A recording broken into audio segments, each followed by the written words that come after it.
Çocukları müdüre gösterdiğimize rağmen müdür diyor ki bırakın gitsinler diye, ben onları yarın bulurum diyor. Evet. Polise şikayet ettiniz mi? Evet, polise şikayet ettik şimdi. Ne oldu, sonuç ne?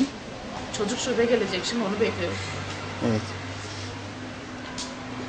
Bir taraftan 12 Eylül darbeciler yargılanırken, bir tarafta 28 Şubatçılara soruşturma açılırken ama hala bu zihniyetin devam ettiğini görüyoruz. Türkiye normalleşme sürecine girerken hala başörtüsüyle, yasayla karşılaşmaya gelmesi gerçekten kabul edilemez bir durumdur, utanç bir durumdur. Çocuğumu işte darp ettirmiş müdür.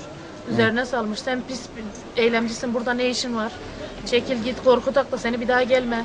Müdür böyle demiş çocuklara, korkutun bir daha gelmesin buraya demiş. Çocuğun hepsi üzerine çekmiş, dövmüşler. Müdüre de burada gösterdik çocukları. Tamam bırakın gitsinler dedi. Var isimlerini alın dedik. Yok dedi, siz böyle demiştiniz dedim. Of diyor, ben demişsem iyi demişim diyor. Ben mi demişim öyle diyor. Ben demişsem iyi demişim diyor.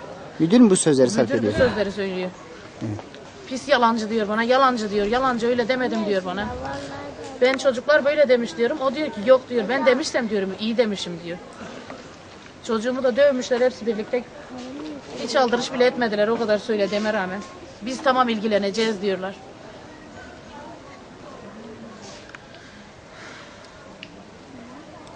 Zaten sürekli de aşağı okulun rehberlik odasına kilitli tutuyorlar çocuğu.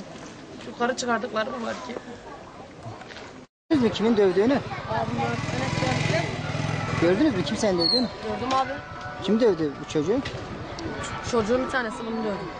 Çocuğun bir tanesi kızı mı dövdü? Evet. Döverken ne diyorlardı, duydunuz mu? Döverken duymadım ama Evet. vurduklarını gördüm. Evet. Kaç kişilerdi? Ben 2-3 kişi varlardı ama ben bir tanesini tanıyorum. Bir tanesini tanıyorsunuz.